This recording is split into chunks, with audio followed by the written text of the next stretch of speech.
jumlah startups yang saat ini sudah kita support lewat program inkubasi ataupun akselerasi, dan juga investasi itu totalnya ada 60. Dari total 60 startup yang sudah kita dukung, yang untuk di solar energi memang paling tinggi, sekitar 23%. Ada startup di Kalimantan namanya Quantec, mereka mengintegrasikan penggunaan solar panel ke mesin irigasi untuk petani-petani yang ada di Kalimantan. Mereka bisa mengintegrasikan energi terbarukan untuk bisa menaikkan akses atau memberikan akses kelistrikan atau power terhadap masyarakat di area rural. Program untuk inkubasi dan juga akselerasi menghasilkan dampak positif untuk masyarakat ataupun lingkungan. Sama-sama tahu bahwa target pemerintah untuk mencapai bauran energi terbarukan yang 2025 23%, saat ini masih 11,2%.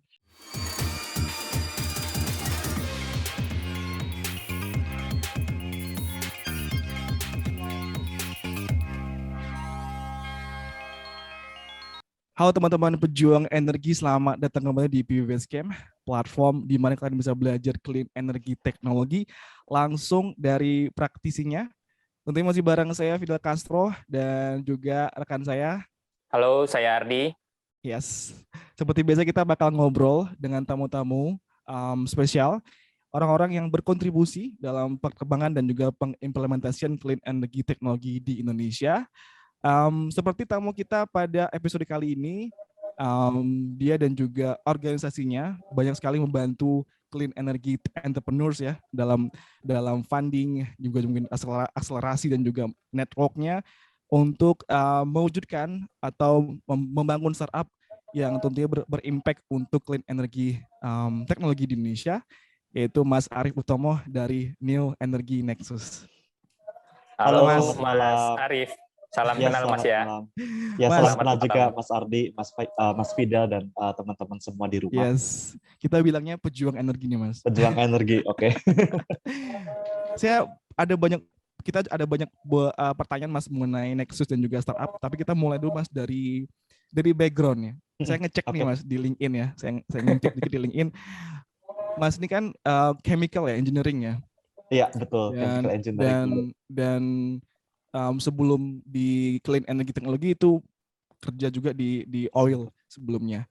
Mungkin boleh share dulu Mas, kenapa dulu kuliahnya tertarik pilih kimia dan perjalanannya karirnya sampai mungkin kita sampai ke oil dulu Mas, seperti apa? Iya, boleh banget Mas Fidel. Halo, selamat malam teman-teman pejuang energi. Ya, tadi seperti yang udah disebut sama Mas Fidel, dulu itu saya mulai kuliah ambil jurusan teknik kimia.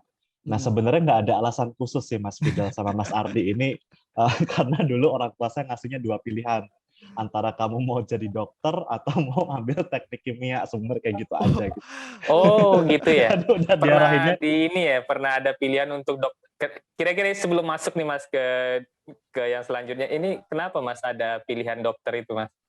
Iya, karena kan kalau saya di keluarga saya anak yang paling bungsu ya, saya punya 2 kakak gitu. Nah, kakak saya udah duluan ambil ekonomi sama akuntansi gitu, udah ambil jurusan sosial. Nah, terus waktu itu pas kebetulan SMA saya suka matematika, terus suka juga sama kimia, karena tuh saya suka banyak hal gitu kan. Jadi pas mau lulus dari orang tua sempat ngasih 2 pilihan, ini kamu ke depan maunya jadi dokter atau mau ambil teknik kimia gitu. Terus agak spesifik ya, tantangannya ya. memberikan pilihannya juga agak spesifik. Ya, pilihannya spesifik terus, ya. Jadi terus pas coba dibaca, kenapa kok nawarinnya antara dokter sama teknik kimia gitu kan. Terus pas lihat yang teknik kimia, ternyata dia versatile banget ya, dari yang dipelajarin kan hampir semuanya dapat, matematika, kimia segala macam, benar-benar digembleng gitu. Nah terus ke depannya ngelihatnya banyak nih peluangnya, bisa mau kemana gitu kan, bisa mau ke pabrik, mau ke konsultan, pabriknya juga banyak kan, ke pabrik pupuk segala macam dan seterusnya. Nah, nah ini jadi ini Mas ya, orang tuanya sangat sayang kepada Mas, jadi pilihan yang diberikan itu pilihan yang potensinya ada di kemudian hari.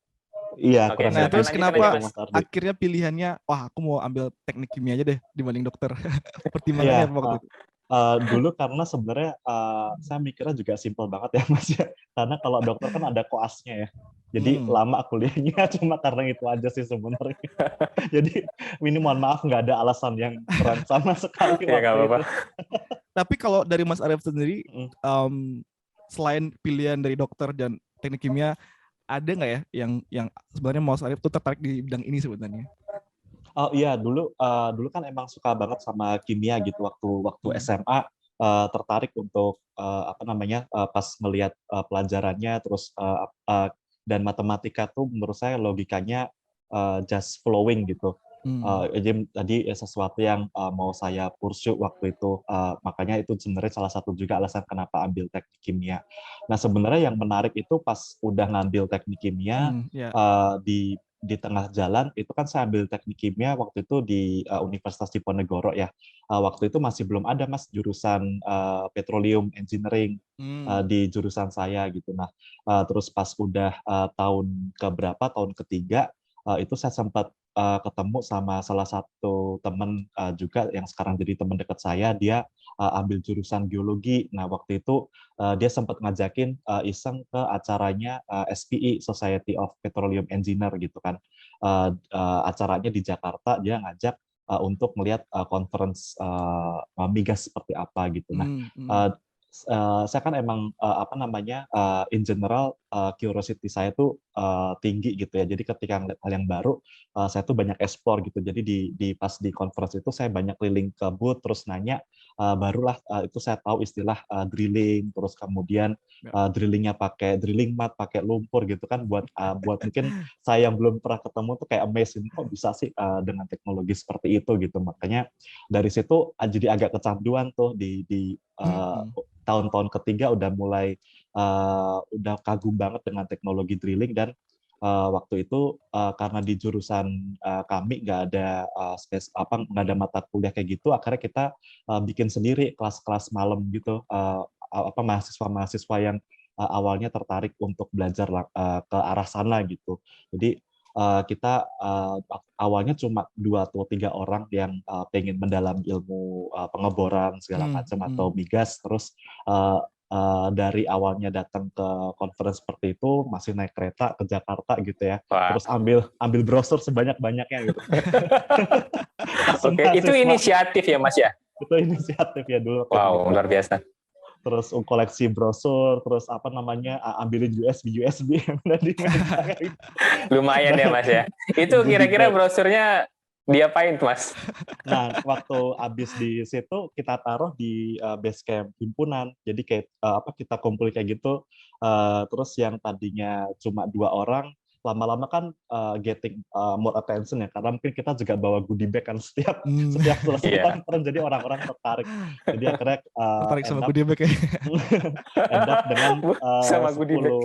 10 orang tuh akhirnya 10 orang. Terus oh ya udah ini kita mau mau belajar tentang pengeboran segala macam. Saya ingat banget tuh pasti setiap malam tuh setiap Selasa jam 8 kita datang. Ada yang dulu kan masih zaman jadul ya, belum ada yang punya laptop tuh belum Iya. banyak gitu kan. Hmm. Saya aja waktu itu masih punya PC. Nah itu gotong-gotong PC untuk apa namanya nampilin slide segala macam di Wow. base camp gitu. Terus lama-lama kita di Undip kan belum ada ini ya, belum ada SPI untuk student chapter. Nah itulah akhirnya dari gerakan yang kayak gitu sekarang itu setelah 1 tahun kita lulus, di situ SPI student chapter di Undip udah resmi berdiri. Jadi di teknik kimia Undip sekarang apa namanya terkait dengan pengeboran segala macam itu udah menjadi suatu hal yang lumrah dibicarakan. Kalau dulu waktu di zaman saya boro-boro harus ke Jakarta buat cari tahu itu. Wah, keren. Mas berarti jadi Seru. pionir ya. Ya mudah-mudahan inilah bermanfaat untuk adik-adik yang sedang belajar di kampus. Untuk Jadi, kegiatan sendiri Mas, kegiatan di saya boleh bahas yang bahasa kuliah dulu Mas ya. Boleh, silakan. Ini dari sisi habit Mas, kan tadi Mas bilang untuk kegiatan-kegiatan yang baru itu Mas memiliki ketertarikan yang tinggi gitu. apa sih sebenarnya habit yang biasa Mas lakukan secara general aja sih Mas untuk pada masa-masa kuliah dulu gitu? Hmm. Waktu waktu kuliah sih sebenarnya untuk habit, saya juga agak lupa nih Mas, karena saya dulu kuliah angkatan 2008, mungkin seingatnya saya aja ya. Iya. Iya, jadi kalau dulu saya ingat sebenarnya masih lumrah sih Mas, masih ikut kuliah segala macam gitu ya, Hmm. sampai di tahun ketiga itu yang mulai kelihatan sisi uniknya dari seorang Arif gitu, katakanlah seperti itu ya, karena sejak kenal yang tadi itu yang dunia pengeboran segala macam itu mulai explore hal yang lain gitu. Nggak sebenarnya nggak cuma di tentang oil and gas yang saya ekspor, tapi juga terhadap lingkungan. Jadi sempat ikut organisasi lingkungan, terus apa namanya sempat ikut MUN ya, model United Nation, terus ikut debat seperti itu, sesuatu yang menurut saya cukup menarik untuk dilakukan karena itu bukan ritme perkuliahan yang secara normal kan ya. Dan dari situ sebenarnya habit-nya itu ini sih lebih ke cari tahu apa yang pengen saya tahu gitu di luar perkuliahan. Nah, itu Ya, ya. waktu di sana saya sadar emang dasarnya level keingintahuan saya tuh kayaknya cukup tinggi ya. Jadi kalau udah tertarik dengan satu hal itu bakal dijalanin gitu. Dulu sempat waktu mau ikut conference gitu kan uangnya habis ya, apa yang kan karena awal-awal kan harus modal sendiri, terus ternyata tekor juga ya, terus lama-lama ngajuin proposal ke dekanat untuk diberangkatin ke conference, terus rela nungguin berjam-jam segala macam itu juga dilakuin gitu. Emang dasarnya Iya. Wow, kalau udah niat ya udah. Jadi benar. memang cikal bakal program manager saat ini mungkin udah dimulai dari kuliah ya Mas ya. Bisa Iya, jadi Mas Fidel. kerja kerasnya sudah dipupuk terlebih dahulu di masa-masa kampus. Mas, ini kan habis itu kan kerja di perusahaan oil company ya, oil Iya, company iya. gede juga kan, dan sempat juga gabung di Grab kalau nggak salah ya. Nah, Yes. tapi yang menarik itu tiba-tiba langsung switch ke energi sistem di Melbourne, Hmm. climate change gitu. Mungkin ada background nggak ya kenapa dari awalnya tertarik di oil, kerja di oil, terus tiba-tiba ngambil di topik ini Iya. pas Kira-kira siapa yang master. bisikin, Mas? Sebenarnya yang bisikin nggak ada sih Mas. Ya apa namanya kan sempat di oil and gas ya, sempat 4 tahun lebih, 4 tahun setengah 4 kalau nggak tahun ya. salah. Ya benar. Sempat join di 2 service company yang apa namanya terbaik lah, Iya. seperti itu ya. Yang saya juga nggak nyangka sih sebenarnya bisa keterima di sana gitu, karena waktu mau daftar ke sana itu udah diwanti-wanti kayak aduh ini tuh yang keterima udah yang pasti yang keren dari yang terkeren gitu. Udah jiper Iya. duluan. Waktu tes bahasa Inggris juga, aduh gue nggak ngerti tadi ngomong apa, kayaknya udah pasti nggak lolos nih, udah kayak gitu-gitu kan. Tapi ya ternyata ya rezekinya di situ. Mungkin juga apa namanya itu juga sebenarnya kalau saya bilang rezeki sekarang tuh saya agak menghindari untuk bilang lucky atau keberuntungan, karena di situ saya harus acknowledge diri saya sendiri untuk mempersiapkan interview itu ada preparation yang saya lakuin Iya. gitu, kayak browsing di Kaskus. Kalau dulu kan Kaskus itu kayak aduh powerful tools banget deh buat anak-anak mahasiswa. Tahu pertanyaan interviewnya apa aja itu saya pelajarin semua tuh. Ya terus end up keterima di oil and gas gitu, karena mungkin ini bakal agak sedikit personal Iya, dan boleh Mas. tanpa mendiskredit teman-teman yang masih bekerja di oil and gas ya, karena saya masih punya banyak teman yang di sana dan it's nothing wrong with Iya. that gitu menurut saya gitu. Tapi setelah 4 tahun bekerja di sana kan udah sempat ngerasain beberapa macam field ya, mau di onshore, offshore, terus segala macam. Nah kebetulan waktu itu ketika saya melihat prosesnya, saya waktu itu sebagai mat engineer waktu itu. Jadi di mat engineer ketika di offshore itu awal di lokasi itu saya baru apa namanya ngerasain gimana ketika kita kan sebenarnya ngebor itu drilling partnya pun udah dapat izin gitu kan, udah dapat apa namanya izin lingkungan segala macam. Nevertheless buat saya tuh tetap berat hati untuk ada yang didamping ke laut gitu ya, walaupun in teori itu adalah semuanya organik, semuanya menggunakan bahan clay yang bisa terdegradasi dengan sempurna. Tapi ketika saya sendiri yang membuka valve-nya itu kayak perasaan saya tuh makin aduh gitu kan, kayak aduh gitu.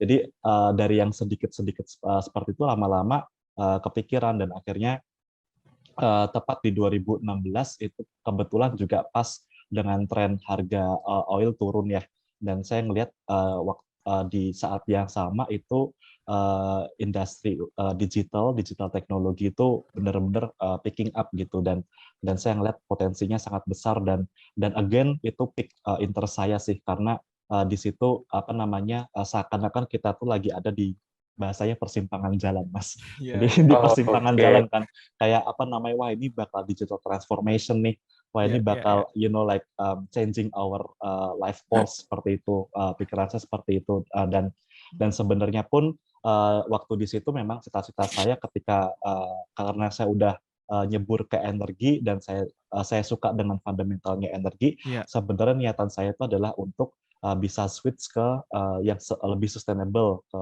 clean energy gitu kan. Tapi at the same time saya juga tertarik dengan dunia perdigitalan dan dunia per-startup-an gitu, karena buat saya yang waktu sebelumnya bekerja di 2 company itu dengan struktur A sampai Z udah ditentuin, semuanya sebenarnya udah ditentuin. Saya kan sempat jadi project officer juga di sana, semuanya udah ditentuin, prosedurnya udah ditentuin, kemudian dapat istilah, oh ini ada perusahaan startup yang masih merintis gitu, yang mungkin belum punya guideline segala macam, terus akhirnya penasaran sih untuk join di situ gitu. Nah, awal-awal justru nggak langsung dapat Grab, Mas Ardi sama Mas Fidel. Saya join sama perusahaan itu bergeraknya di bidang majalah. Tapi itu startup ya. Jadi pertama kali saya resign itu di hire sebagai konsultan bisnis. Jadi dengan scope yang benar-benar berbeda, yang intinya sih sebenarnya untuk membuat planning terkait dengan bisnis, dan juga shortlisting apa yang harus dilakuin in terms of bisnis gitu, sesuatu yang sebenarnya saya enjoy juga. Nah terus kemudian pas udah berjalan itu dapat salah satu kolega dari Grab ngelihat saya udah banting setir, dia ngasih kode mau nggak dieksplor untuk interview, dan ya udah waktu itu interview, dan cocok as a personal, as a dynamic environmental juga ngerasa cocok gitu ya, yang tadinya di corporate rigid terus masuk ke startup itu udah kayak ke blue ocean gitu kan, mau ngapain dipersilahkan. Itu sebagai apa Mas di Grab kemarin? Waktu saya join di Grab sebagai senior vendor management, Mas, ke PMO ya berarti. Oh itu pekerjaannya seperti apa kalau saya boleh tahu, Mas?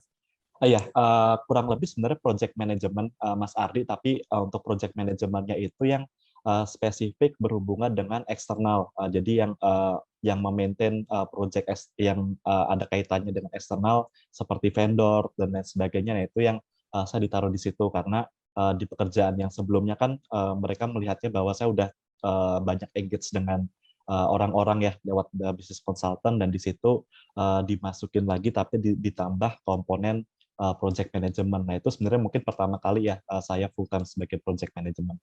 Itu kan dari profil Mas yang saya lihat di LinkedIn itu, saya sempat kaget sih dari orang yang suka, ya maksudnya berkecimpung di oil and gas, tiba-tiba masuk Grab gitu. Pemikiran saya waktu saya melihat itu adalah Mas sebagai data analisis. Jadi saya mengira mengerjakan hal-hal yang berbau data, database, yang seperti itu. Cuma kan dari logo Grab itu kan ada Mas sebagai manajer di bidang yang lain itu. Nah itu kemarin kalau kita boleh tarik lagi ke belakang, kemarin yang di oil and gas itu daerahnya mana, Mas? Daerah tempat kerjanya?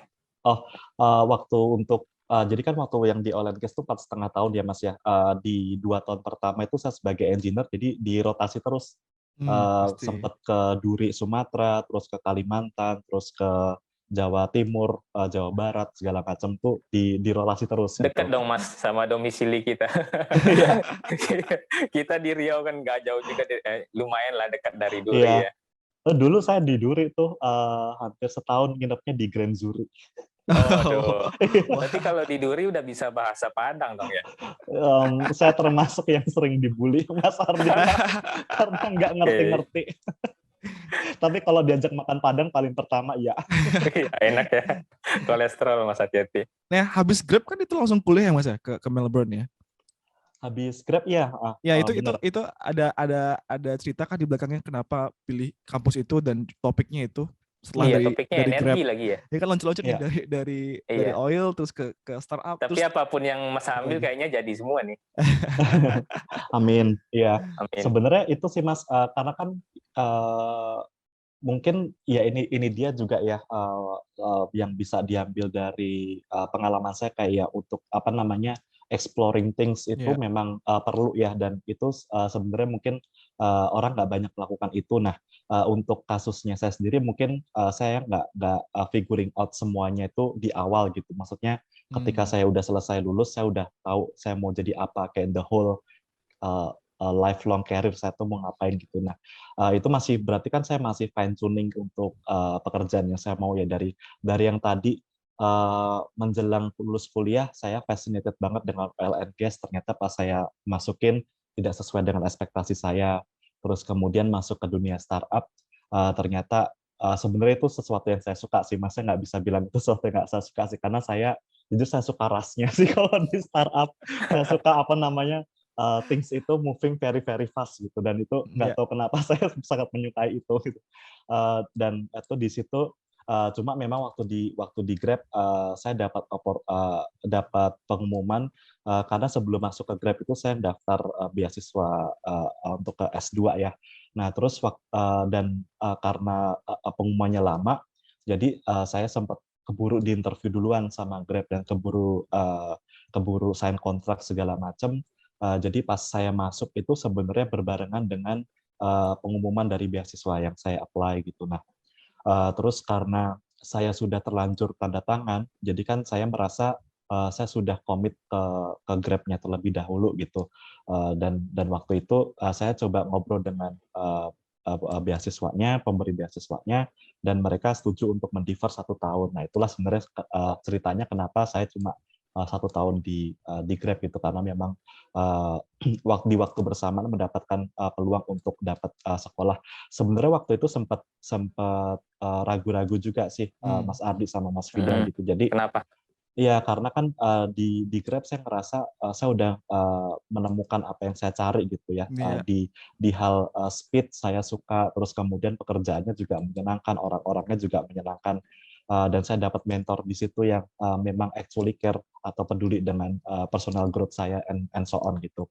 Nah terus sempat tuh saya ngobrol dengan supervisor saya ke manajer saya, ini saya dapat beasiswa gitu, tapi mungkin kalau dari saya sendiri ada kemungkinan mau saya decline gitu karena udah ngerasa nyaman di sini. Terus justru waktu itu bos saya yang bilang kayak lo udah gila kayak pertama beasiswa itu nggak gampang, terus Betul. kedua apa namanya dia kebetulan tahu kalau sebelumnya itu saya udah apply beasiswa nggak diterima kan dan ini mungkin Oke. trial saya yang ketiga Mas. Jadi don't get me wrong, nggak semua yang saya coba tuh sekali nyoba langsung jadi. Oke. Jadi yang ini ketiga lolos gitu, terus akhirnya ngobrol-ngobrol-ngobrol bahkan dari bos saya untuk yang bilang coba dipikirin lagi deh karena jarang loh peluang untuk bisa dapat beasiswa gitu. Sayang banget kalau dibuang seperti itu kan. Nah terus akhirnya saya sempat konsultasi juga ke orang-orang terdekat ya termasuk ke orang tua dan mikir kalau untuk karirnya kan memang di awal itu tujuan saya adalah mencari alternatif terhadap apa yang saya lakukan di oil and gas kan. Itu Ya. kan sebenarnya goal yang tadinya saya set gitu. Nah ketika ini udah ada penjalan, kenapa saya mundur waktu itu mikirnya seperti itu dan oh ya sudah kalau gitu akhirnya saya memutuskan untuk pursue beasiswa. Nggak apa-apa deh nanti mulai dari nol lagi ketika nyari pekerjaan. Saya say goodbye ke Grab. Sebenarnya saya tahu dalam waktu dekat ini akan menjadi Yes. unicorn. Itu sebenarnya kita udah diwanti-wanti, tapi nevertheless itu adalah keputusan yang harus diambil. Terus ya sudah berangkat kuliah dan kurang lebih saya nggak nyesel kok. Nyesel ya. Iya, nggak kok. Karena Mas, kalau boleh tahu ya Mas, itu kira-kira di umur berapa ya Mas? Karena saya juga lagi mengalami masa seperti itu. Kalau boleh tahu itu Oke. waktu itu usia berapa ya Mas? Kalau waktu lagi persimpangan itu antara tetap di Grab atau mau ambil lanjut S2? Itu mungkin di 27, Mas. Iya, wah sama Iya. berarti. Oke. Berarti emang umur-umur segitu tuh emang di atas 25 menuju 30, jadi banyak pertimbangan ke depan ya Mas. Mungkin ya, karena udah Nah, mulai banyak peluang yang berdatangan kali ya. ya, habis itu apakah langsung ke Nexus atau sebelum itu ada lagi kegiatan setelah kuliah di sana? Seperti Enggak, apa? setelah kuliah, setelah selesai S2 dari Melbourne, saya apply Nexus waktu masih di sana sebenarnya. Oh, Waktu itu Oke. dapat info dari salah satu teman, infoin kalau lagi buka, terus saya coba apply gitu. Karena waktu itu kan saya generasi pandemik ya. Waktu lulus itu, saya kebetulan semester terakhir saya tuh lagi awal mulai pandemik tuh, jadi ngerasain dari perubahan offline ke online, terus dan 2020 ya Mas ya? 2020 bener 2020 bener. Ya jadi dan agak nervous juga kan pas mendekati pulang, makanya udah mulai nyicil-nyicil sebelum ke sana. Terus waktu walaupun udah nyicil ya, kayak udah nyediain 2 bulan sebelum lulus untuk apply, itu sampai kita saya sampai nggak kepikiran masalah lulus sama sekali. Maksudnya mau ada upacara atau enggak, ya udah. Maksudnya udah pernah Oke. pacaran juga. Tapi kalau untuk Nexus sendiri, Mas, tapi yang saya dengar untuk Nexus di Indonesia ini nomor 2 terbesar di dunia ya, setelah Uh, Amerika. Benar nggak ya? iya, dari segi orangnya iya Dari segi, betul. dari segi orangnya. Iya betul. Maaf. Oke. Oke. Mas, ini kan kalau Nexus ini kan kita bicara tentang Nexus, ini kan semangatnya kan ngebantu startup dan juga entrepreneur di bidang clean energy kan Mas, yang Betul. berhubungan dengan climate change. Ini saya penasaran nih Mas, kalau teman-teman di Nexus tuh Mas, misalnya di meja kerja, pembicaraan seperti apa Mas tentang climate change yang teman-teman sering bicarakan, kalau boleh tahu sedikit? Iya, Iya. seperti apa sih gibah tentang climate change itu, Mas? Kita itu kan sekarang di tim Indonesia itu ada 16 orang ya, Mas 16 Fidel, orang. Mas Ardi gitu. Iya. Nah yang mungkin yang perlu digarisbawahi, nggak semua dari kita tuh punya background technical seperti saya ya, bukan nggak semuanya dari engineer. Jadi Oke. ya ini kalau saya bilang itu salah satu tempat yang menurut saya itu mengizinkan saya untuk melakukan banyak hal ya, karena kan saya kan suka banyak hal juga, kayak ada yang engage dengan orang, suka technical, bla bla bla. Nah ini saya ketemu nih di Nexus karena ketemu startup, ketemu ini dan apa namanya, waktu di Nexus sendiri saya di tim program, dan di tim program itu ada beberapa orang ya, ada sekitar 6 atau 7 orang gitu, dan itu merupakan tim yang cukup besar untuk di Nexus Indonesia. Nah, background-nya juga macam-macam gitu. Ada yang background-nya HI, terus kemudian ada yang dari Universitas Pertamina, terus kemudian ada juga yang background-nya bahkan dari sastra. Itu bergabung di Nexus ya. Jadi beragam ya Mas ya? Iya. Jadi ketika kita ngobrol soal climate change ataupun clean energy, perspektifnya beda-beda gitu, dan itu yang bikin saya menarik gitu. Ya. Kalau mungkin Seru ya? kalau mindset saya mungkin terbentuknya adalah karena di teknik ya, tipikal orang teknik, yang mana yang praktis, yang mana yang visible, dan yang mana yang cuan gitu kan. Iya, betul. Beda dengan Mas, saya mau nanya nih Mas, yes. terkait Nexus ini Mas. Jadi kalau yang saya lihat awal-awal dulu ya, waktu Nexus baru muncul nih Mas.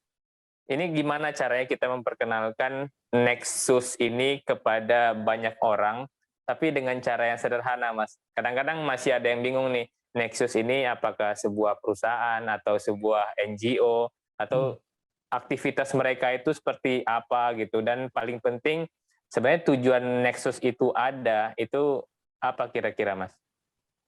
Ya, mungkin secara singkat, kalau Nexus itu ya organisasi internasional yang kita sebenarnya misinya sangat sederhana, dan kita udah set the target itu sangat niche ya, yaitu adalah untuk bagaimana kita bisa mendukung entrepreneurs di bidang clean energy dan juga climate innovation itu dengan beberapa hal, yaitu akselerator, funding, dan juga network. Itu in a nutshell seperti itu, Mas Ardi, untuk Nexus itu sendiri.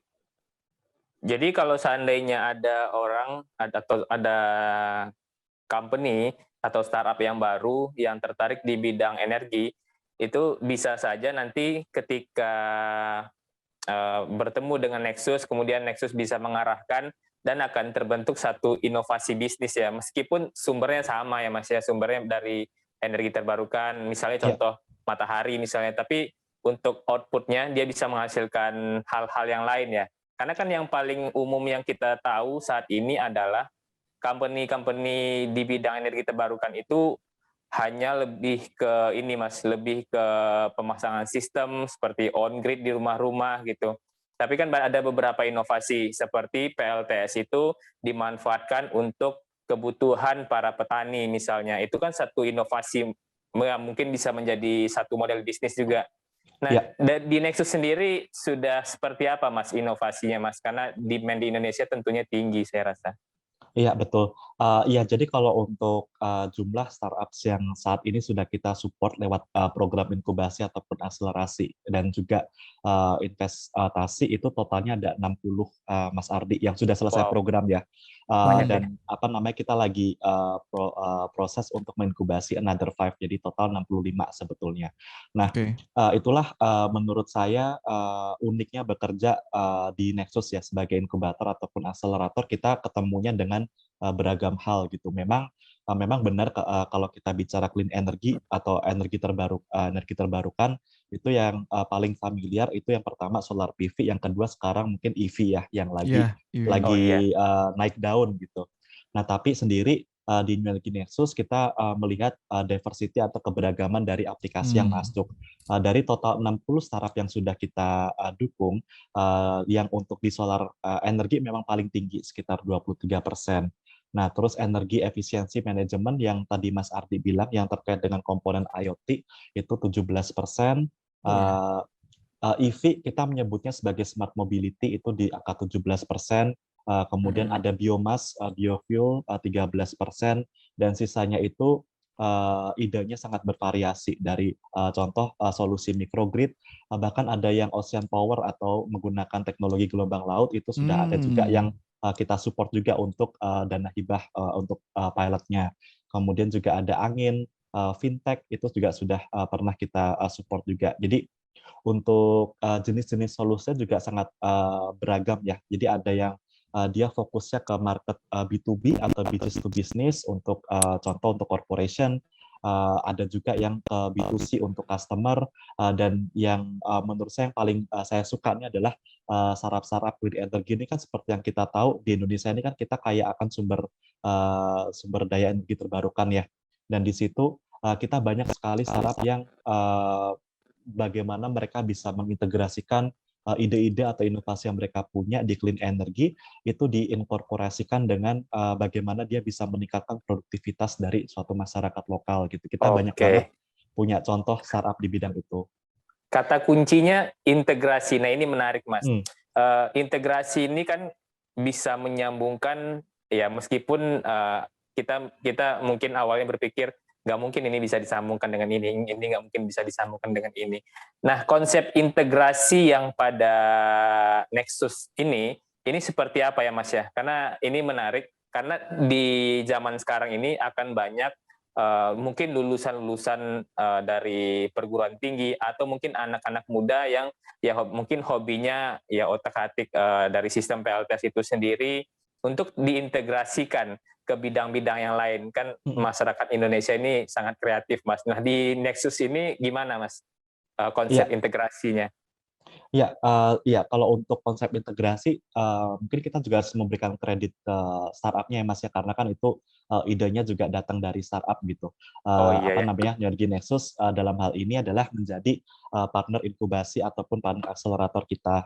Kita sebagai partner mereka, kita mendukung startup yang mendaftar di program kita dengan beberapa hal seperti capacity building ataupun pendanaan, baik pendanaan untuk dana hibah, untuk prototyping ataupun investasi gitu ya. Tapi kembali ke topik untuk yang integrasi itu kami menyebutnya sebagai productive use of clean energy gitu. Jadi bagaimana clean energy atau energi bersih itu bisa membantu meningkatkan produktivitas suatu masyarakat. Itu contoh-contohnya, contoh ada startup di Kalimantan namanya Quantec.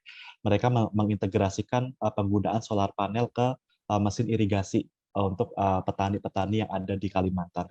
Karena kan kalau ceritanya untuk daerah yang mungkin di daerah seperti Kalimantan ya, yang terutama kalau di agriculture gitu kan, itu kan tidak semuanya terhubung dengan grid PLN. Jadi mereka harus mencari cara gimana caranya mesin irigasinya ini, pompa irigasinya ini bisa punya power gitu, dan solusi yang biasanya paling mudah itu menggunakan mesin diesel. Nah, masalah menggunakan mesin diesel itu tidak hanya tidak ramah terhadap lingkungan, tapi juga biaya dieselnya itu mahal, terutama untuk rekan-rekan yang ada di daerah. Oleh karena itu, solusi seperti energi terbarukan, karena kita diberi karunia sumber daya matahari itu ada di mana saja, terutama di Kalimantan, dekat dengan Katulistiwa. Jadi itu merupakan solusi yang viable untuk bisa mendongkrak produktivitas dari masyarakat. Ada juga beberapa startup kami, contohnya Eco Aerator, tapi sekarang udah berganti nama ke Krastea Indonesia. Itu mereka base di Surabaya dan juga Sidoarjo. Nah, jangan salah ketika kita dengar Surabaya atau Sidoarjo, kita mikirnya mereka di semua daerahnya pasti sudah aman dengan koneksi kelistrikannya gitu. Tapi kita bicara kalau untuk Eco Aerator, kita bicara mereka mengintegrasikan sama solar panel dengan mesin aerator yang mereka punya, dan itu kan di daerah pesisir dan tidak semuanya terjangkau dengan grid PLN, dan again mereka biasanya menggunakan mesin diesel. Nah, yang bahayanya adalah karena mereka mesin diesel ini selain pertama merusak lingkungan, tidak baik untuk lingkungan, mahal. Nah, mereka kan bekerjanya di pertambakan ya. Nah, itu kan kalau ada spill dari dieselnya sendiri itu udah kacau balau kan bisnisnya mereka. Makanya si solusi dari Krastea ini sangat bagus karena pertama menghemat biaya pengeluaran mereka, yang kedua itu merupakan solusi yang aman gitu dan tidak mengganggu bisnisnya mereka. Oke, Mas, ini kalau saya tarik sebentar ya, Mas. Buat teman-teman nih, Mas, misalnya mereka mau bangun sebuah startup kan di bidang clean energy gitu, dan dia ketemu Nexus. Gimana caranya mereka bisa atau program seperti apa yang Nexus tawarkan bagi mereka?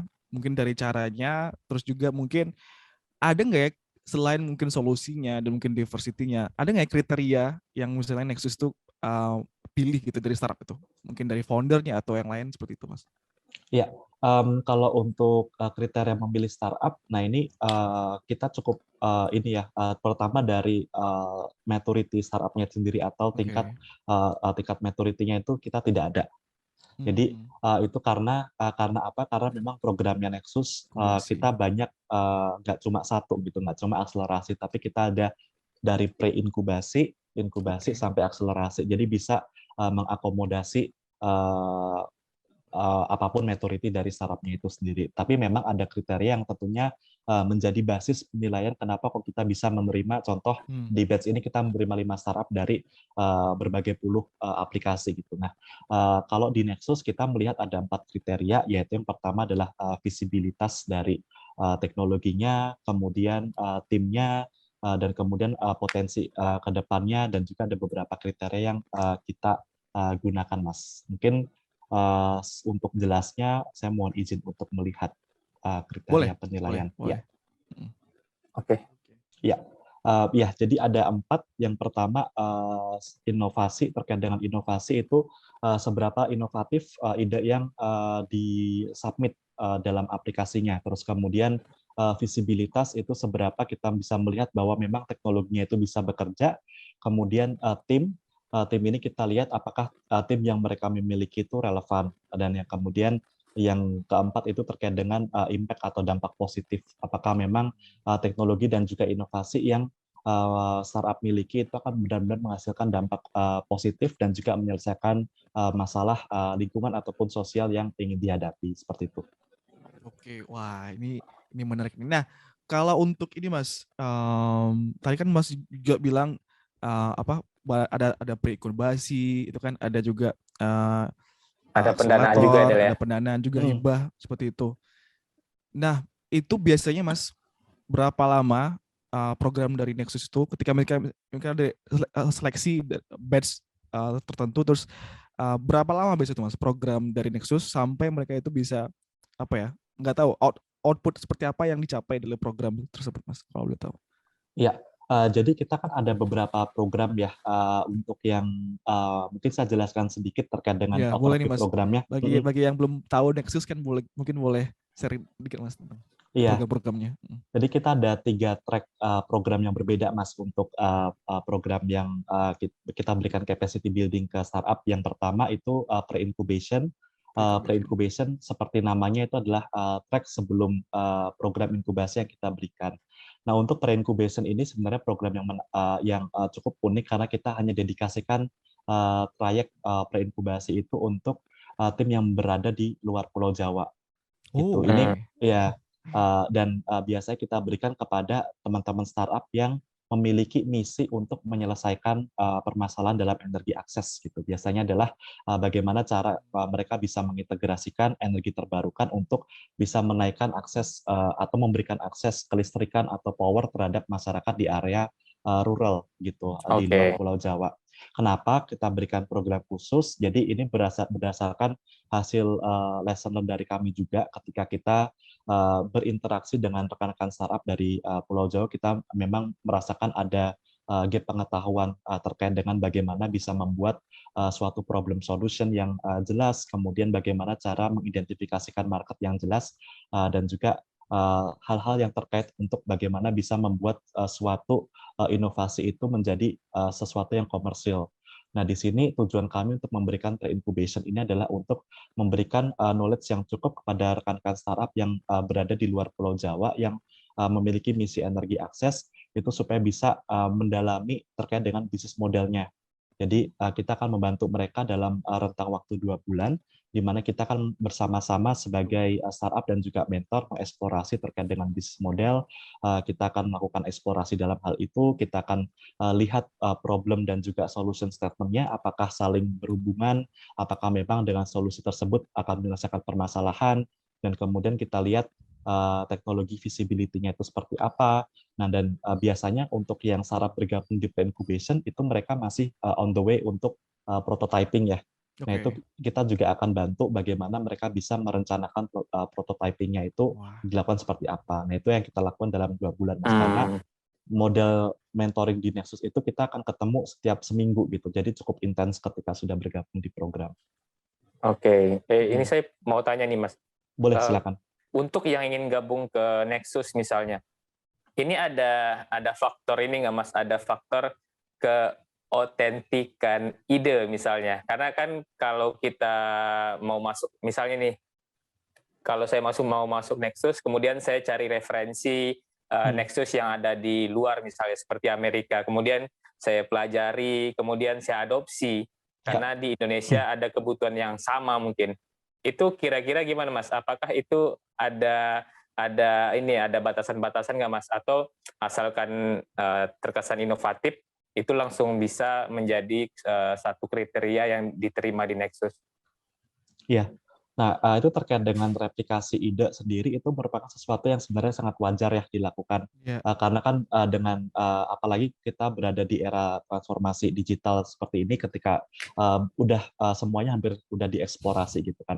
Pasti sudah ada yang buat ya. Iya, nah tapi yang perlu diingat adalah cuma karena kita mereplikasi ide itu pasti jadinya akan persis sama. Nah, itu yang pasti akan berbeda gitu karena semua orang bisa contek ide tapi semua orang nggak bisa mencontek implementasi. The way kita implement sesuatu itu pasti akan unik kepada diri kita. Nah, mungkin kalau untuk replikasi ide kemudian dimodifikasi penggunaannya disesuaikan dengan konteks, contoh konteks keunikan daerahnya atau konteks keunikan hal yang lain atau diimprove lebih baik, kita pasti welcome. Tapi yang kita nggak welcome itu ketika mereka contoh replikasinya itu benar-benar mereka comot hasil risetnya dan itu diklaim mereka yang ngelakuin research. Nah itu yang kita Jadi akan kalau konsepnya pakai ATM, amati, tiru, modifikasi, berarti itu aman ya Mas ya? aman. Iya. Oke Mas, selain tadi ada dana kan, terus juga ada akselerator. Nah ini yang penting juga network sih Mas. Ya. Dari pengalaman Mas setelah mereka ikut programnya Nexus, apakah setelah itu nanti mereka bakal dikasih seorang mentor yang nanti bakal mendampingi mereka sampai mereka nggak tahu mungkin dapat funding atau ya stage yang lain, pre-seed atau yang lain-lain? Atau seperti apa Mas? Atau programnya cuma sampai di 2 bulan itu aja? Atau ada lanjutannya nggak Mas setelah itu? Nah itu kan tadi baru program track yang pre-incubation Mas. Kita masih ada 2 lagi, yaitu emang itu bear with us, ini kita Mas, cukup saya juga kompleks. penasaran sih Mas, penasaran. Iya. Track berikutnya itu ada yang namanya track program untuk inkubasi dan juga akselerasi. Nah, bedanya sesuai dengan namanya, untuk inkubasi ini kita merupakan track program capacity building untuk startup yang kita dedikasikan untuk startup yang masih di early stage atau mereka masih di stage awal ya, yang mungkin masih di level concepting ataupun mereka belum melakukan atau sedang melakukan prototype atau piloting. Nah, itu yang kita masukin ke inkubasi. Nah, yang berikutnya itu untuk program akselerasi itu sama durasinya dengan inkubasi 3 bulan, tapi kita fokuskan untuk startup yang punya maturity yang udah lebih tinggi, Mas Fida sama Mas Ardi. Jadi kalau untuk akselerasi itu yang mereka sudah menyelesaikan piloting, mereka yang on the way untuk komersialisasi atau mungkin sudah post revenue. Nah, itu masuk ke akselerasi karena fokusnya berbeda. Nah, uniknya di programnya Nexus ini kita memang banyak sudah mengumpulkan kurikulum ya untuk membantu atau mensupport startup. Tapi nanti dalam prakteknya, karena kita tahu kebutuhan startup itu pasti berbeda-beda. Jadi untuk proses kita bisa memahami sebuah startup itu sebelum masuk program, ketika sudah diterima, kita akan set meeting yang kita sebut sebagai introduction meeting, di mana kita akan menanyakan kembali dari hasil aplikasinya. Yang sebenarnya itu kita waktu sebelumnya kan ada interview, sebenarnya kita udah cukup udah paham lah untuk terkait dengan apa yang dibutuhkan gitu. Tapi di introductory meeting ini yang terjadi adalah kita sudah menyusun trayek kurikulum yang akan mereka jalani ke 3 bulan ke depan, untuk untuk memastikan apakah memang kurikulum ini yang memang juga mereka inginkan in terms of pencapaian dalam 3 bulan berikutnya. Kenapa? Karena kita ingin memberikan suatu experience yang custom untuk startup. Jadi mereka bergabung di inkubasi akselerasi itu nggak cuma tim Nexus ngomong, tapi kita udah sesuaikan dengan kebutuhannya mereka masing-masing gitu. Tapi secara in general kita ada guideline internal yang kita keep. Contoh untuk yang inkubasi, kalau semisal startupnya masih di level planning untuk prototyping pilot, dalam 3 bulan itu yang output produk yang ingin kita hasilkan bersama itu adalah selesainya dokumen yang kita sebut sebagai master plan prototyping.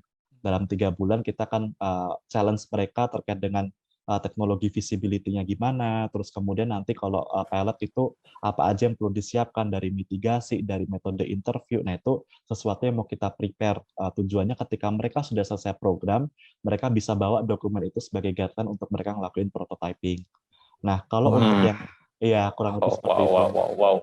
Mas, ini saya punya pertanyaan ini. Jadi misalnya sudah selesai dari Nexus, maksud saya hampir selesai dari Nexus, dan mereka itu perlu suntikan dana. Itu kalau dari Nexus sendiri itu gimana, Mas? Kira-kira caranya? Iya. Nah, jadi untuk di program kami di pertengahan program itu kita ada yang kita sebut sebagai portfolio meeting, baik untuk tim inkubasi ataupun untuk tim akselerasi. Nah, mungkin tadi saya lupa, saya sedikit kelewatan untuk yang tim akselerasi itu dalam objektif 3 bulan apa yang mau kita capai itu adalah startup itu udah investment ready. Jadi ketika udah selesai, berarti produknya udah beres ya? Iya, terkait dengan dokumentasi segala macam itu sudah kita beresin bareng-bareng di 3 bulan. Nah, di pertengahan program itu ada yang kita sebut sebagai portfolio meeting, di mana untuk semua startup baik di inkubasi ataupun akselerasi akan mendapatkan opportunity yang sama untuk mempresentasikan bisnis mereka, progres mereka, dan lain sebagainya kepada direktur kami, yaitu direktur program dan juga direktur investasi secara langsung. Nah, dari situ akan kelihatan arahnya itu seperti apa. Contoh, untuk tim inkubasi, untuk setengah program berikutnya itu akan fokus kemana, tim akselerasi akan fokus kemana. Nah, tentunya peluang untuk mendapatkan suntikan dana itu kan tergantung dari level kesiapan startupnya itu sendiri ya. Contoh, kalau ternyata mereka masih di stage yang masih belum siap, berarti instead of kita memaksa mereka untuk networking karena kita tahu mereka masih belum ready, kita akan memfokuskan untuk membantu mereka gimana caranya dalam 1,5 bulan terakhir itu mereka sudah siap gitu. Dan kalau memang mereka sudah siap, nah itu mungkin kita bisa ngobrol lebih jauh karena di Nexus sendiri kita ada sarana investasi sendiri yang kita sebut sebagai Indonesia One Fund, di mana kita bisa memberikan support komersial baik dalam bentuk hibah untuk prototyping-nya, untuk teman-teman di inkubasi ataupun investasi untuk teman-teman di akselerasi. Tapi lagi-lagi kita sebagai investor tentunya kita memiliki juga matriks yang kita cari ya, yang sebenarnya kurang lebih 4 matriks tadi itu. Jadi kita melihat visibility-nya, scalability-nya, kemudian dampak positif. Ya, jadi tidak semua tim yang bergabung di program kami akan mendapatkan funding, tapi tentunya tim yang memiliki level kesiapan yang sesuai, level visibilitas yang sudah teruji, kemudian level scalability yang menurut kami memiliki scalability yang bagus ke depannya, dan yang terakhir menghasilkan dampak positif untuk masyarakat ataupun lingkungan. Itu yang kami cari sih, Mas. Mas, kalau pengennya tahu, langsung ngobrol sih sama Mas, ketemu ini enak. Mas, dari startup yang udah masuk ke banyak program, 60-an ya kalau nggak salah. Nah 60, itu kalau boleh tahu, berapa total dana yang udah didistribusikan, Mas, baik itu dalam bentuk investor maupun dalam bentuk hibah kepada mereka, kalau boleh tahu? Iya, kalau untuk total dananya kita tidak bisa mendisclose, maaf sebelumnya Mas Gibran sama Mas Ardi, tapi kalau untuk jumlah startupnya kita total 15 startup. 15 startup? Iya, yang dari sudah 60. diberikan ini ya, Mas ya? Oh, yang itu yang udah berikan investor maupun hibah ya? Iya, itu berarti 25% dari startup yang bergabung di program. Iya, dan mungkin untuk memotivasi teman-teman untuk dana yang diberikan itu disesuaikan dengan kebutuhan dari startup-nya itu sendiri. Jadi kan banyak ya startup yang di awal pasti nanya berapa nih gitu, bocorannya berapa nih gitu. Terus jawaban kami selalu sama, berapa yang kalian butuhkan gitu. Kalau memang cocok kita akan ngobrol langsung gitu. Wow. Wah, ini kalau kita sambung nih Bang, bakal panjang nih Bang Ardi.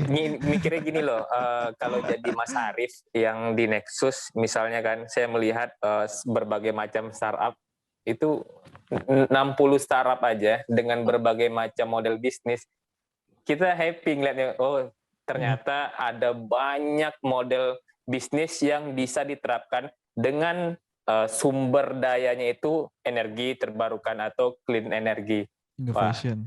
Kalau Mas Arif sendiri dari berbagai banyak jenis tadi dibilang startup gitu, ada nggak ya favorit Mas Arif dari mungkin atau mungkin nggak sebutkan perusahaannya, tapi mungkin solusi seperti apa yang mereka jenisnya seperti apa gitu, mungkin dia memanfaatkan ini untuk ini gitu. Favorite mungkin. Itu pertanyaan berbahaya dan surprisingly banyak ditanyakan juga ya. Nanti ini ya jawabannya ada bisa menimbulkan kecemburuan sosial ya. Wow. Ini pendapat saya pribadi ya, kalau untuk startup yang saya suka itu yang tadi yang sempat dibahas juga sama Mas Ardi, yang dia bisa menginkorporasikan gimana teknologi, gimana energi terbarukan, energi bersih itu benar-benar bisa meningkatkan produktivitas masyarakat sekitar. Ya, dan itu impact-nya ya. Ya, ketika impact-nya itu terlihat, itu memang menjawab itu ya, kurang lebih menjawab pertanyaan saya dulu yang waktu sebelum saya mau resign dari oil and gas. Emang nggak ada cara yang lebih bagus ya, dan akhirnya kejawab di sini. Ada kok cara yang lebih bagus menggunakan energi yang lebih bersih ya. Beberapa itu saya termasuk yang agak soft sih Mas kalau untuk kalian seperti itu. Jadi pernah dulu waktu baru banget pertama join sama Nexus gitu kan, apa namanya, ketemu dengan startup yang sempat saya ampu, itu namanya Sumba Sustainable Solution gitu. Nah, Oh, saya si tahu itu. ya ya Steven Piro bukan ya? kenapa? Steven Piro? Oh bukan, kalau Oh, kalau Steve dia oh sinergi, sinergi, ya sinergi, kalau Steve sinergi. Oke, sinergi ya, ya. ya. Kalau yang Sumba Sustainable ini dia base di Sumba, terus kemudian waktu itu Oh, saya dapat di oke. mentoring apa namanya baru terus saya lihat kan apa namanya ketika meeting tuh kalau kita kan mungkin maksudnya kita udah terbiasa dengan ini ya privilege untuk mendapatkan listrik 24 jam kayak anytime Hmm. you want gitu kan.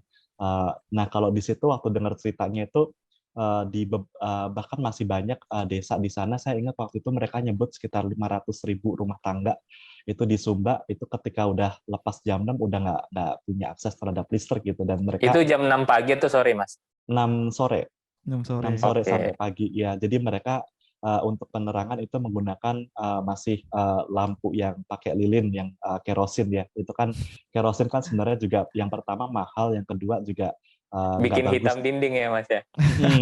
Sama paru-paru juga Mas. Kalau dinding mungkin bisa dibersihin ya. Kalau Iya. paru-paru Oke, susah ya.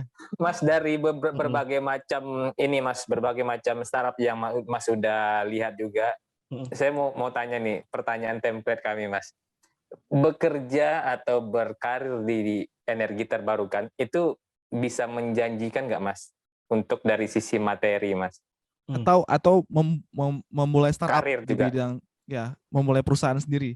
Masa depannya Hmm. seperti apa sih, Mas? Dan untuk clean energy ini dan juga support Nexus untuk jangka panjang seperti apa untuk mereka? Mungkin biar mereka makin termotivasi untuk buat sesuatu juga Oh ya, di industri ini.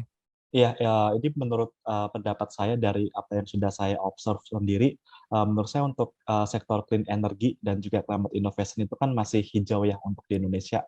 Dan kita sama-sama tahu bahwa untuk di 2020 dan 2021 ini bisa dibilang adalah uh, saya nggak mau bilang masa puncak ya karena saya mengharapkan ada another puncak lagi yang Iya, betul. ke depannya gitu kan. Tapi kita melihat benar-benar dari 2019 saya masih di Melbourne, saya memperhatikan bagaimana regulasi pemerintah itu shaping up sampai sekarang ini kita melihat untuk regulasi itu udah mulai keeping up.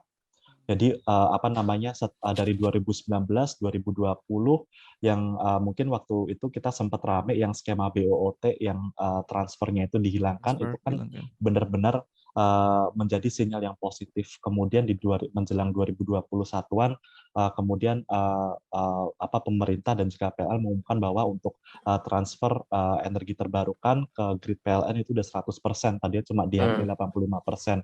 Itu kan merupakan sebuah 65. 85. Ah, on grid ya, Mas ya? Iya, Itu tahun berapa? di 2020 terus kemudian direvisi jadi 100% di 2021. Oh, ini barangkali yang ketika 1 kWh kita transfer ke PLN, itu kita cuma dihargai 65% kali ya? Di Permen SDM nomor berapa, Del? Nomor 29 ya? 49, nomor 49 tahun 2018. 18. 2018 ya, akhir. Oke, mungkin ya saya yang keliru. Saya Iya. ingatnya 85%. Ya, sekarang kan udah 100%, Ya, jadi sekarang udah sinyal yang jadi bagus ya, Mas ya. Ya sinyal yang bagus. ampun, Dan 100%. ya, apalagi di tahun ini kita kan ngomongin kita apa sudah habis COP26, Ya. COP26, dan Indonesia juga sudah state kalau kita mau NZE 2060 dan kemudian di tahun ini kita bakal ada G20 di mana energi transisi itu menjadi poin pembicaraan utama gitu. Oh, gitu. Itu kan kita bisa bayangin ke depannya harapannya semakin positif sinyalnya. Jadi peluangnya itu ada. Amin. Dan kemudian di sisi lain kita juga sama-sama tahu bahwa target pemerintah untuk mencapai bauran energi terbarukan yang 2025 23%, saat ini Ya. masih 11,2%-an, itu kan masih punya gap yang tinggi. Berarti sektor apa namanya inovator di energi terbarukan masih dibutuhkan sangat banyak. Masih Kita banyak ya, Mas. bicara EV, Wah, kita menemukan juga fakta bahwa target pemerintah untuk bisa punya sepeda motor listrik atau mobil listrik Wah, on the road itu gapnya masih Siap-siap banyak booming banget. ini ya. Iya, jadi peluangnya masih banyak Masih banget banyak gitu. ya. Jadi pintunya terbuka dan lagi di tahun ini kita kedapatan dengan dua terms yang baru ya, ESG, kemudian yang satunya green job. Jadi itu Ya, merupakan ya, suatu ya. yang menjadi sinyal positif dan kita juga di sini di Energi Nexus kita sebagai salah satu player di inkubator ataupun juga sebagai investor kita melihat perhatian investor-investor yang lain itu sudah mulai keeping up gitu. Mereka sudah mulai mencari tahu ini apa sih trennya sustainable atau enggak sih dan di situ kita melihat bahwa the movement is already there. Tinggal masalah waktu aja. Iya. Jadi, berarti secara sederhana ini Mas, semua yang terafiliasi dengan clean energy itu akan mulai trennya naik ke depannya, Mas. Iya, betul. Dan saya ngeliat ini memang peran teman-teman New Energy Nexus memang keren sih. Ya banyak ya Mas untuk startup terutama di bidang ini dan termotivasi juga nih Mas untuk memulai startup sendiri. Semakin Mas, ini kalau kita lanjutin bakal panjang Mas. Iya, dan saya juga Mas masih menggebu nih sebenarnya. Dan juga udah malam, Mas juga di sana dan thank you ya Mas udah luangin waktunya di malam hari ini. Mudah-mudahan bisa ketemu ya Mas. Udah ngobrol panjang. Mau tanya kisi-kisi Mas. Udah ngobrol panjang banyak tadi mengenai background kuliah, juga kerja dan awal masuk ke startup dan sekarang menjadi program manager, senior program manager di New Energy Nexus, ngebantu banyak startup. Tidak singkat ya. Ya, untuk bisa ngebuat perusahaannya sendiri ataupun startup mereka sendiri untuk di industri clean energy ini Mas. Mas, thank you banget ya Mas udah sharing dengan kita. Thank you Mas, terima kasih banyak, sehat selalu. Yes. Ya, mungkin boleh closing remark mungkin boleh, Mas Finet. Ya, boleh Mas. Jadi mungkin mau mengundang Mas Ardi, Mas Fidel dan juga teman-teman pejuang energi lainnya. Nah, kita di tahun ini Energi Nexus kita lagi mengerjakan Rispark yang kita lihat sebagai Clean Energy Festival. Nah, ini acaranya nanti bakal diadakan di bulan Juni tanggal 2 dan juga tanggal 3. Nah, di situ di Rispark ini kita mengumpulkan semua player gitu. Kita ingin Rispark ini menjadi wadah yang inklusif yang tidak meninggalkan siapapun. Jadi siapapun kita welcome untuk datang. Nah, di situ ada banyak kegiatan, ada kompetisi hackathon yang kita lagi berjalan. Kemarin yang daftar 82 startup. Terus kemudian ada investor speed dating. Jadi untuk startup yang pengen dapat peluang untuk bisa pitching ke investor. Nah, ini kita mengundang ke investor speed dating, akan ada 10-15 investor dalam satu ruangan. Terus kemudian ada workshop untuk yang suka seminar, untuk yang suka engage langsung dengan pembicara, itu kita akan ada sekitar 8-10 workshop, termasuk yang plenary workshop itu sendiri. Dan yang terakhir, yang nggak kalah menarik, itu exhibition. Kita mau menampilkan, kita memberikan platform kepada startup-startup yang bergabung di Nexus sebelumnya untuk men-showcase-kan produk gitu. Jadi kedepannya kita kalau ngomongin clean energy nggak cuma solar panel, tapi udah banyak contoh-contohnya yang ya, Mas. Ya. Dan ini mulai Juni ya Mas? Mulai Juni ya? Sebenarnya untuk mulainya udah dari Januari. Udah mulai Januari. Dan apakah teman-teman yang belum daftar masih bisa kesempatan buat daftar? Ya, nah saat ini mungkin untuk hackathon sudah berjalan, jadi kita sudah mau menseleksi untuk finalis, untuk investment speed dating, kita mungkin masih mencari beberapa kandidat untuk startup yang mau kita berikan fasilitasi untuk networking, untuk exhibition masih bisa. Jadi untuk teman-teman startup yang mau menjadi exhibitor di Energi Nexus, pendaftaran masih dibuka, tinggal bisa mendaftar lewat website kami yaitu rispark.id. Nah, itu nanti Juni itu merupakan acara puncaknya Mas. Jadi semuanya mau kita tumpah ruahkan di situ. Nanti kita kasih linknya di bawah ya teman-teman. Dan wah, ini saya kasih aplaus dulu lah ini bakal rame nih Mas tahun depan dan beberapa tahun ke depan bakal lebih banyak lagi nih Mas startup yang bakal muncul dan ya. Nggak kebayang nih berapa yang akan dihasilkan oleh Nexus dalam 5 tahun nantinya, Pak. Amin. Makasih Mas Oke, Mas Fidel. Mas Arif, thank you banget. Teman-teman pejuang energi, berikutlah obrolan kita dengan Mas Arif Utomo, Senior Program Manager dari New Energy Nexus. Thank you. Oke, terima kasih Mas Fidel. Terima kasih Mas Ardi.